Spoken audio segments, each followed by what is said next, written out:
Exclusive बातचीत करने के लिए मौजूद है सीमा हैदर, जो इस समय बहुत चर्चा में है।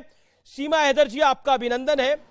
मेरा पहला सवाल तो आपसे यही है कि लोग प्यार में फना हो जाते हैं, लेकिन आपने तो सरहद पार कर ली इस प्यार में। लेकिन अब आपको लग रहा है, एक मन में सवाल आ रहा है, जिस तरह से पूछताछ हो रही है, सारा अटेंशन आपकी तरफ आ गया है, ये सरहद पार आपने क्यों करी? सारा भारत जानता है, पाकिस्तान जानता है कि इनके प्यार में करी है, और एक दिन सबूत भी मिल जाएगा सबको कि ये सच यही है जो मैं कहती आई हूँ, चिल्लाती आई हूँ शुरू से लेकर, कि ये बनी बनी बातें नहीं है, ये सच है जो मैं कह रही हूँ। मोहब्बत में मैं आई हूँ और प्यार में जैसे फना हो जाते, मुझे अगर जान देनी भी पड़ी तो मैं सोचूंगी नहीं सचिन के लिए। लेकिन अभी तो जान देने की बात नहीं है, अभी तो कागज देने की बात है, अभी तो पासपोर्ट देने की बात है, अभी तो बात है कि आप इतना तामझाम, इतना पासपोर्ट पाकिस्तान से आप यूएई चली जाती हैं, यूएई से नेपाल आती हैं, नेपाल से घूमकर फिर हिंदुस्तान आ जाती हैं। कैसे कर लिया आपने ये सब कुछ? अच्छा, वो तो सर मैं वहाँ कोई उतरी नहीं, कोई मैं घूमी नहीं, वहाँ की टिकट हमारे यहाँ से ऐसी मिली। पहली बार जो मेरी शारजाह की टिकट थी, एयर अरबिया की टिकट थी, तो पाकिस्तान से सीधा नेपाल के लिए कोई जहाज उड़ता नहीं है। अगर एक मेरे लिए तो कोई जहाज उड़ेगा नहीं, तो ऐसा था कि वहाँ से शारजाह से मुझे काठमांडू आना पड़ा पहली बार। दूसरी बार तो फ्लाइट दुबई थी, तो दुबई से मुझे नेपाल से इंडिया आई। लेकिन ये पूरा रूट आपको पूरा रूट समझाया किसने था कि आपको आना कैसे है? मतलब किसने ये जानकारी दी कि आपको पहले ये शारजाह पहुंचना है, शारजाह से नेपाल पहुंचना है, फिर आप हिंदुस्तान पहुंच जाएंगे? ये समझाया किसने पूरा रूट? जानकारी कैसे मिली?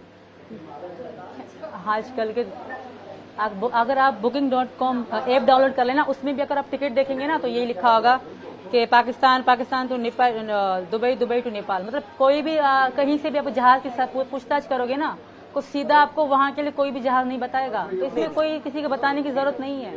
क्या आपको लगता है कि ये आपको जो जानकारियां मिली और उसके बाद आप की उम्र को लेकर सवाल है, आप 21 साल की हैं या 27 साल की है, ये कागजात आपको किसने मुहैया कराए और आपके पास इतने पैसे कहाँ से आए? क्योंकि इन सब फ्लाइट्स के पैसे लगे होंगे। सर मैं 1000 बार बोल चुकी हूँ, मैंने अपना घर बेचा था। अब तो यूट्यूब में मेरा वो घर भी दिखाया जा रहा है, वाकई मेरा वही घर था, एक कमरे वाला। और दूसरी बात सर, मैं पैसे अपने घर बेच के लाई थी, और दूसरी बात कोई आना प्लानिंग नहीं था। और रही बात इंडिया आना सीधा, तो मैंने कोशिश करी थी, ऐसा नहीं मैं इंडिया आने की कोशिश करी नहीं। मैं सुबह शाम यही सोचती थी, यही यूट्यूब में देखती थी मैं इंडिया कब जाऊंगी, कैसे जाऊंगी, क्या क्या चाहिए होगा, सुबह शाम में यही देखा करती थी। आपके भाई, मुझे शौक नहीं था यहाँ की जेल में रहने का। पर एटीएस से आपकी पूछताछ हुई है, तो वहां पर जो पूछताछ हुई है, लेकिन ऐसा लग रहा है कि वो आपके जवाबों से सेटिस्फाई नहीं है जो इंडियन एजेंसीज हैं। सर मैंने सच बोला है। अब बात की एंड तक पहुंचना उनका काम है, जब एंड तक पहुंचेंगे तभी उनको विश्वास होगा। जाहिर सी बात है, देश का मसला है, तो ऐसे ही तो मुझ पे भरोसा नहीं करेंगे। ये करना भी चाहिए, क्योंकि वाकई में गलत तरीके से आई हूँ, पर मेरा इरादा गलत नहीं है। आप कह रहे हैं गलत तरीके से आई हूँ, लेकिन इरादा गलत नहीं है। लेकिन आपके भाई और एक चाचा, आपके एक भाई और एक चाचा आर्मी में है पाकिस्तान की। जो मेरे चाचा थे वो मेरे पैदा होने से पहले ही थे, मेरे पैदा होने से पहले ही थे भाई सर। और जो मेरे भाई हैं, जब मेरे सचिन की बात हुई, हमारी मोहब्बत चलती थी सचिन, तब मेरे भाई एक मजदूर थे, बिल्कुल मजदूर थे वो। ये अभी 2022 के बिल्कुल एंड में बेचारे लगे हैं, उनसे मेरा कोई संबंध, कोई वास्ता, कोई ताल्लुक नहीं। मैं शादीशुदा थी, अलग थी। आप कह रही हैं आपका भाई से आपका कोई वास्ता नहीं है। 2022 में वो पाकिस्तान की आर्मी में गए, 2023 में आप भारत आ गई। ये बात इतनी सरल नहीं है, ये कोई फिल्मी कहानी नहीं है, ये रियलिटी है, ये कोई रियलिटी शो नहीं है, ये रियल लाइफ है। मेरे भाई का कोई शुरू से कोई ये नहीं था कि वो फौज में जाएंगे। वो बेचारे मतलब मजदूरी करते थे, सचिन को पता है, मुझको पता है, वो मजदूरी करते थे कराची शहर में ही। जब मेरे अब्बू जिंदा थे, तो मेरे अब्बू ने एक के हाथ पांव जोड़ के उनको ये जॉब दिलाई थी। मतलब वो इतने बड़े ऑफिसर नहीं है, छोटे से सिपाही हैं, उनकी कोई वहाँ औकात नहीं है। अभी आप इस बात को पकड़ के बैठे हो फिर भी मैं तैयार हूँ, जिस तरह आप कहोगे मैं उस तरह करने को। तो यहाँ का कानून जो कहेगा मैं वो करूंगी। धन्यवाद सर। सीमा सीमा सीमा सीमा जो सीमा कानून सीमा कहेगा मैं सीमा वो जी, करूंगी। बाकी सीमा गलत सीमा नहीं। आपको एक सवाल का जवाब देना है। अभी आप 2 मिनट और रुकिए, ये सवाल का जवाब आपको देना है। सीमा अब आप रुकिए, सवाल का आपको जवाब देना है। क्या आपको लगता है सीमा, क्योंकि आपने प्यार में 13,000 रुपए की सैलरी है सचिन की, 13,000 रुपए की सैलरी है, आपके 4 बच्चे हैं, कैसे पालेंगे वो उन बच्चों को, कैसे पालेंगे? आप क्या सोच के आ गई यहाँ पर? 13,000 आपको कम लगते हैं? मेरे हिसाब से तो बहुत ज्यादा है 13,000। जो पाकिस्तान में हालात थे ना, 150 रुपए किलो आटा था, वहाँ के हिसाब से यहाँ का जो 13,000 है बहुत ज्यादा है हमारे लिए। हमारे खुश रहने के लिए, खाने पीने से हमारे लिए बहुत है। मैं खुश रहूंगी इनके साथ, मुझे पैसा वैसे की कोई चिंता नहीं है, जितने हैं बहुत है हमारे लिए। आप नेपाल के एक होटल में गई और आपसे वहां पर आपके कागज मांगे गए, आपने कागज नहीं दिए और फिर आपने वहां पे एक्स्ट्रा पैसे दिए, क्यों? अगर आप सब कुछ जायज था तो आपके पास पैसे होने, बिल्कुल भी आपके पास कागज देने टका भी चाहिए थे। एक्स्ट्रा नहीं दिया, 1 टका भी एक्स्ट्रा। भैया सुने, हमारे रिपोर्टर ने 1 टका भी जानकारी एक्स्ट्रा ली नहीं है दिया। वहां उनके से। साथ फैमिली की तरह हम रहे। मैं सचिन लड़ते थे, वो जो होटल वाले वो मेरे साथ फैमिली की तरह रहे। मैं सचिन ने एक बार लड़ाई करी तो उनके पापा आके हमारे साथ बैठे। जब मैं आ रही थी वापस, हम अलग जा रही थी होटल से, तो वो अंकल रो रहे थे मेरे लिए कि मेरी बेटी जा रही है। मैं इतना अच्छे से उनके साथ रही, फैमिली की तरह हम रहे। वो वीडियो सब हैं। और 500 सुबह सुबह वो लेते थे, कभी ना उन्होंने हमसे नाम लिखा। उनको पता था मैं सीमा हूँ, ये सचिन है।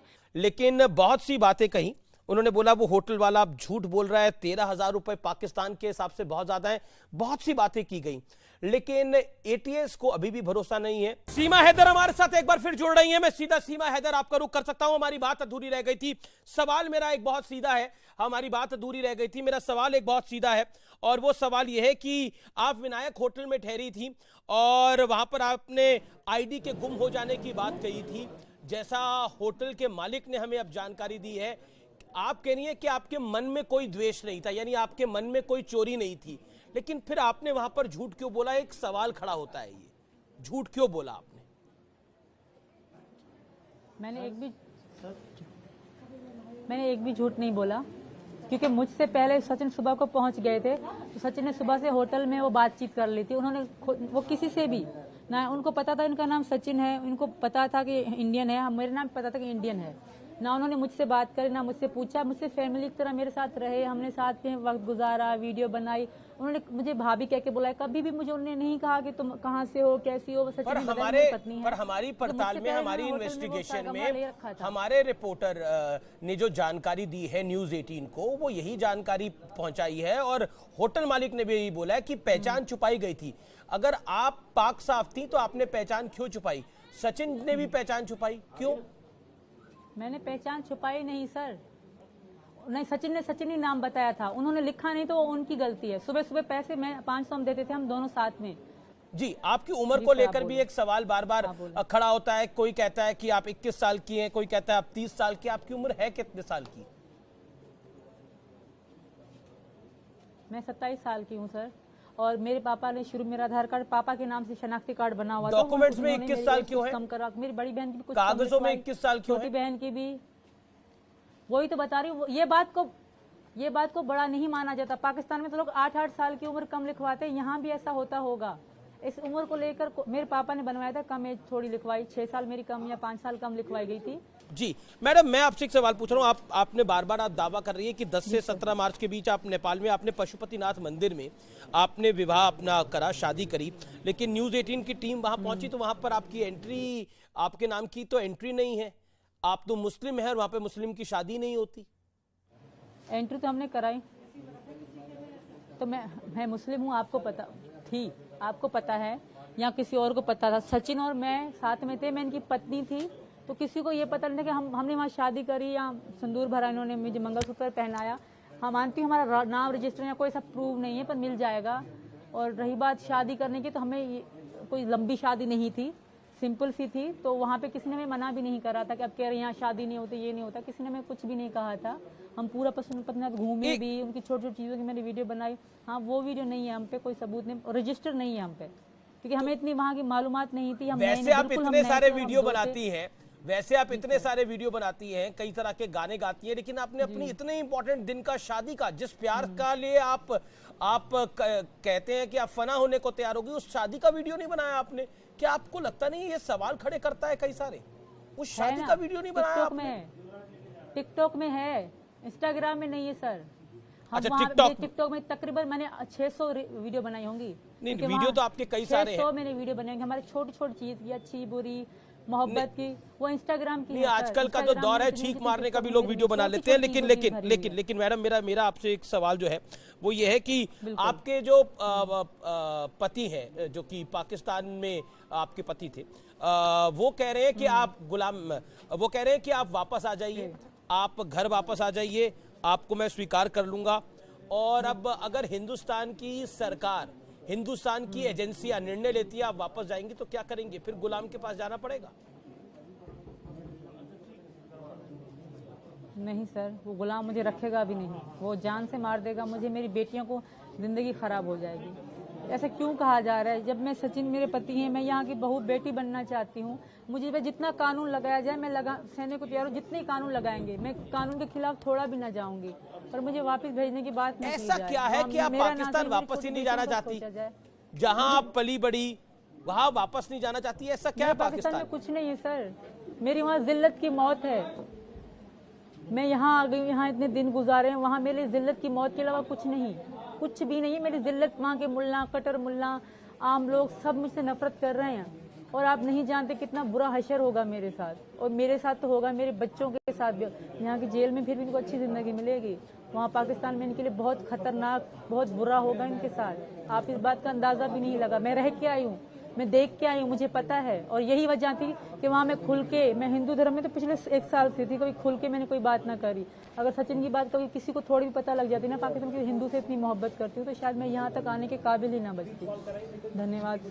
चलिए, दोनों इस समय उठ गए हैं, लेकिन कई सारे और सवाल हैं जो कि सबके दिल में हैं, और उन सवालों का हम जवाब ढूंढने की कोशिश करेंगे। इतने सारे वीडियो बनाती हैं, शादी के वीडियो को लेके कंफ्यूजन है। उन पाकिस्तान में उनका परिवार कह रहा है और आसपास के पड़ोसी कह रहे हैं कि पबजी के थ्रू इन्होंने बाकी कई और लड़कों पे भी कांटेक्ट करने की कोशिश करी है और उन पे भी शादी का दबाव बनाने की कोशिश करी है। बड़ी सारी पहेलियां हैं। ये कहानी उतनी सीधी नहीं है जितनी दिखाई देती है। ये प्यार में फना होने की कहानी है या फिर कुछ और कहानी है, ये तो इन्वेस्टिगेशन जैसे जैसे आगे बढ़ेगी पता लगेगा।